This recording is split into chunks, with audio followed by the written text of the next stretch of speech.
महाभारत प्राचीन भारत की एक महागाथा दो असाधारण नायकों कर्ण और अर्जुन की कहानी कहती है।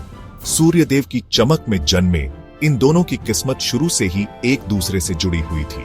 कर्ण जन्म के समय त्यागा हुआ एक दुर्जय योद्धा बना, उसकी प्रवीणता बेजोड़ थी।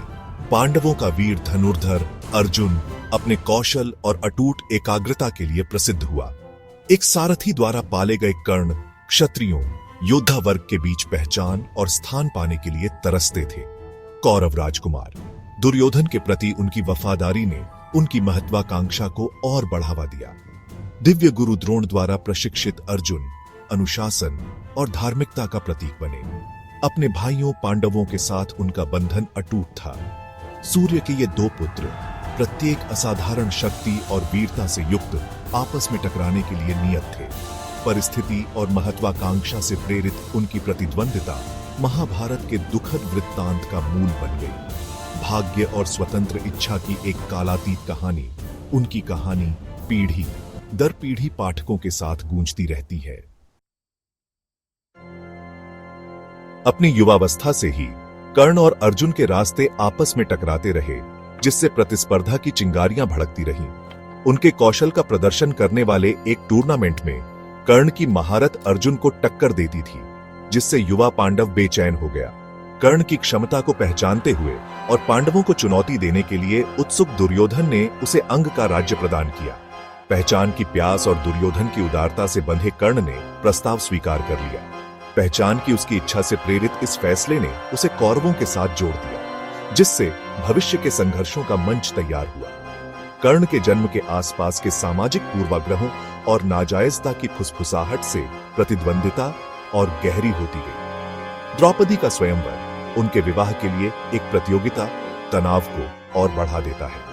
अर्जुन ने अपनी असाधारण धनुर्विद्या से द्रौपदी को जीत लिया, जिससे कर्ण को निराशा हुई और कौरवों को अपमानित होना पड़ा। इस घटना ने उनकी दुश्मनी को मजबूत कर दिया और उन्हें अपरिहार्य संघर्ष के रास्ते पर आगे बढ़ा दिया। पासे का खेल महाभारत की एक महत्वपूर्ण घटना प्रतिद्वंदिता की गहराई को उजागर करती है। सबसे बड़े पांडव युधिष्ठिर ने दुर्योधन के चाचा चालाक शकुनी से सब कुछ हार गए, जिसमें खुद उनके भाई और यहां तक कि द्रौपदी भी शामिल थी। अपनी वफादारी से बंधे कर्ण ने द्रौपदी पर दुर्योधन के दावे का समर्थन किया, जिससे पांडवों का गुस्सा और भड़क गया। पासे के खेल के बाद एक लंबी छाया पड़ गई, जिसने राज्यों को युद्ध की ओर धकेल दिया। वर्षों के निर्वासन और उबलते आक्रोश ने संघर्ष की आग को हवा दी। दिव्य रणनीतिकार कृष्ण ने शांति स्थापित करने की कोशिश की, लेकिन उनके प्रयास व्यर्थ साबित हुए। युद्ध अपरिहार्य हो गया और कर्ण और अर्जुन दोनों उस युद्ध के लिए तैयार हो गए जो उनके भाग्य का फैसला करेगा। कर्ण के वंश और उसके द्वारा उत्पन्न खतरे से अवगत कृष्ण ने उससे संपर्क किया। उन्होंने कर्ण के असली माता पिता का खुलासा किया, कुंती के सबसे बड़े पुत्र, जिससे वह पांडवों का बड़ा भाई बन गया। कृष्ण ने उसे पक्ष बदलने का आग्रह किया, उसे राज्य और द्रौपदी का वादा किया। दुर्योधन के प्रति अपनी वफादारी और अपने जन्म की सच्चाई के बीच फंसे कर्ण को एक नैतिक दुविधा का सामना करना पड़ा। उसने अपने वंश को स्वीकार किया, लेकिन दुर्योधन को त्यागने से इनकार कर दिया, जो उसके साथ तब खड़ा था जब दुनिया ने उसका तिरस्कार किया था। उसने रिश्तेदारी के ऊपर वफादारी को चुना, अपने दुखद भाग्य को स्वीकार किया। जैसे ही कुरुक्षेत्र के युद्ध क्षेत्र में युद्ध के ढोल गूंजे, कर्ण और अर्जुन दोनों ने खुद को तैयार कर लिया। वे जानते थे कि उनका मुकाबला पौराणिक होगा, एक ऐसा संघर्ष जो युद्ध के परिणाम का निर्धारण करेगा और उनके राज्यों के भाग्य को आकार देगा। कर्ण और अर्जुन के बीच बहुप्रतीक्षित द्वंद्व युद्ध कुरुक्षेत्र युद्ध के 17वें दिन शुरू हुआ। शक्ति और दृढ़ संकल्प से चमकते दोनों योद्धा इतिहास के पन्नों में अपना नाम अंकित करने के लिए तैयार अपने अपने रथों पर सवार हुए। कृष्ण द्वारा संचालित अपने रथ के ऊपर अर्जुन ने अटूट ध्यान से युद्ध के मैदान का सर्वेक्षण किया। उसका दिव्य धनुष गांडीव आकाशीय ऊर्जा से गूंज रहा था, जो तीरों की झड़ी लगाने में सक्षम था। कर्ण उसका कवच चमक रहा था, अपने रथ पर लंबा खड़ा था। उसके खिलाफ बाधाओं को जानने के बावजूद उसकी आत्मा निडर थी। जैसे ही दोनों वीरों ने बिजली की गति से तीरों की बौछार की, आकाश में गड़गड़ाहट हुई। उनके हमलों की ताकत के नीचे पृथ्वी कांप गई। धूल भरी आंधियां उठी जिन्होंने सूर्य को ढंक दिया। उनके रथ विशेषज्ञ सटीकता के साथ संचालित गति के धुंधले हो गए। तीरों की बौछार के माध्यम से चकमा और बुनाई करते हुए कर्ण ने नागास्त्र छोड़ा, जो नागराज द्वारा उसे दिया गया सर्प के आकार का अस्त्र था। घातक सटीकता के साथ निशाना लगाकर यह अर्जुन की ओर बढ़ा, पांडव राजकुमार के जीवन को समाप्त करने की धमकी दे रहा था। कृष्ण ने अपने दिव्य हस्तक्षेप से रथ को धरती में नीचे करके अर्जुन को बचाया, जिससे नागास्त्र अर्जुन के मुकुट पर जा लगा। भाग 5। कर्ण की दुर्दशा। भाग्य द्वारा शापित, सम्मान से बंधा। अपनी वीरता और कौशल के बावजूद कर्ण भारी मन से लड़ा। उसने अपने पिछले कर्मों और भाग्य की चाल का परिणाम शापों का भार उठाया। ऐसे ही एक श्राप ने उसके गुरु परशुराम से उसके दिव्य हथियारों को महत्वपूर्ण क्षण में बेकार कर दिया। जैसे जैसे युद्ध आगे बढ़ा, कर्ण के रथ का पहिया धरती में धंस गया। एक और श्राप की याद दिलाता है जिसने उसके निधन की भविष्यवाणी की थी। अपने रथ को मुक्त करने के लिए संघर्ष करते हुए उसने क्षत्रिय सम्मान संहिता का आह्वान करते हुए अर्जुन से एक पल के लिए राहत की याचना की। कृष्ण की सलाह और अपने अंदर बढ़ रहे क्रोध से बंधे अर्जुन हिचकिचाया। कृष्ण ने उसे कर्ण के पिछले अपराधों की याद दिलाई, कैसे उसने पासे के खेल के दौरान द्रौपदी का मजाक उड़ाया और उसके अपमान का समर्थन किया। इन शब्दों ने अर्जुन के क्रोध को हवा दी, जिससे उसे जो भी करुणा महसूस हो सकती थी उस पर छा गया। कृष्ण के शब्दों और अपने भाइयों की पीड़ा की याद से प्रेरित होकर अर्जुन ने निहत्थे कर्ण की ओर एक दिव्य बाण अंजलि का अस्त्र छोड़ा। बाण ने अपना निशाना पाया, कर्ण के कवच को भेद दिया और वीर योद्धा का जीवन समाप्त कर दिया। भाग 6। अर्जुन की पीड़ा, दुख से सना हुआ विजय। कर्ण की मृत्यु हालांकि पांडवों के लिए एक जीत थी, युद्ध के मैदान पर एक छाया डाल दी। जैसे ही कर्ण ने अंतिम सांस ली, उसने अपने बलिदान के अंतिम कार्य का खुलासा किया। उसने अपने कवच और जीवन ऊर्जा देवताओं के राजा इंद्र को दान कर दी थी, जो उसके सामने एक भिखारी के रूप में प्रकट हुए थे। कर्ण की निस्वार्थता और उसके असली वंश के रहस्य उद्घाटन ने अर्जुन को हिलाकर रख दिया। उसने अपने बड़े भाई को मार डाला था, एक ऐसा व्यक्ति जिसने दुर्भाग्य और सामाजिक पूर्वाग्रहों से भरा जीवन जिया था। जीत खोखली महसूस हुई, दुख और गहरे नुकसान की भावना से सराबोर। कृष्ण, हमेशा रणनीतिकार और मार्गदर्शक, ने अर्जुन को सांत्वना दी, उसे बड़े अच्छे के लिए कर्ण की मृत्यु की आवश्यकता की याद दिलाई। उसने इस बात पर जोर दिया कि कर्ण ने अपने महान गुणों के बावजूद अधर्म का रास्ता चुना था, अन्यायी कौरवों का साथ दिया था।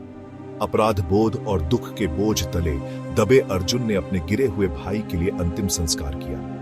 कर्ण की मृत्यु का भार, किए गए चुनावों और आपस में जुड़ी नियति का परिणाम उसके दिल में अंकित रहा। युद्ध और धर्म की जटिलताओं की एक कठोर याद। भाग 7। 1। कालातीत द्वंद्व युद्ध। युद्ध के मैदान पर गूंज। कर्ण और अर्जुन के बीच द्वंद्व युद्ध केवल एक शारीरिक संघर्ष की सीमाओं को पार कर गया। यह धर्म और अधर्म, कर्तव्य और इच्छा, भाग्य और स्वतंत्र इच्छा के बीच शाश्वत संघर्ष का प्रतीक है। महाभारत के हृदय में अंकित उनकी कहानी आज भी पाठकों के साथ गूंजती रहती है। कर्ण की कहानी सामाजिक पूर्वाग्रहों की विनाशकारी प्रकृति और वफादारी की शक्ति की मार्मिक याद दिलाती है।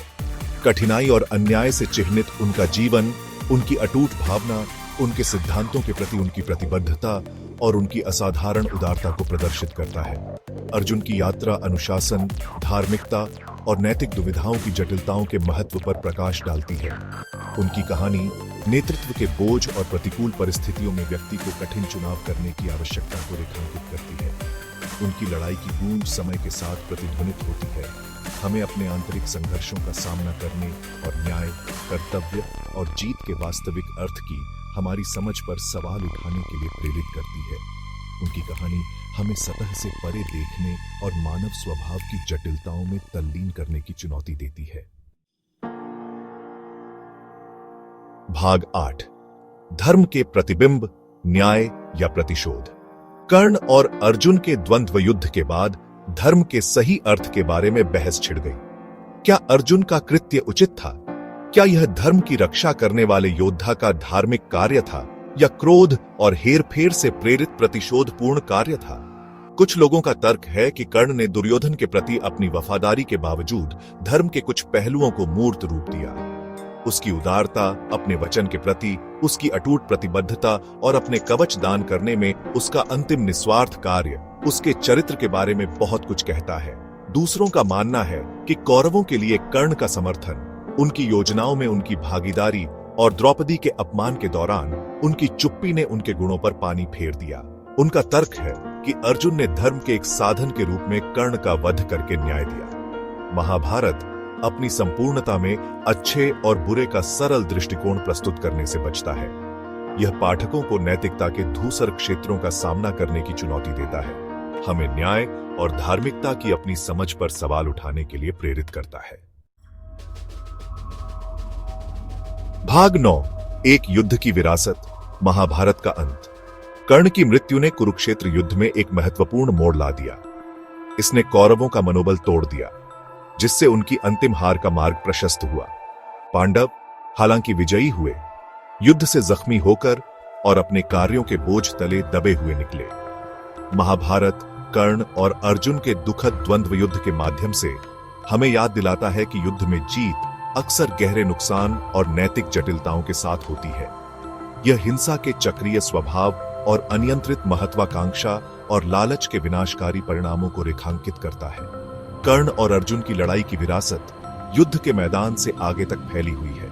उनकी कहानी कलाकारों, कवियों और कहानीकारों को प्रेरित करती रहती है, जो उनकी कालातीत कहानी में नए अर्थ और व्याख्याएं ढूंढते हैं। महाभारत उनकी गाथा के माध्यम से हमें आत्मनिरीक्षण करने, अपने मूल्यों पर सवाल उठाने और अधिक न्यायपूर्ण और दयालु दुनिया के लिए प्रयास करने के लिए मजबूर करता है। यह हमें याद दिलाता है कि असली लड़ाई युद्ध के मैदान पर नहीं, बल्कि हमारे अपने दिलों में लड़ी जाती है।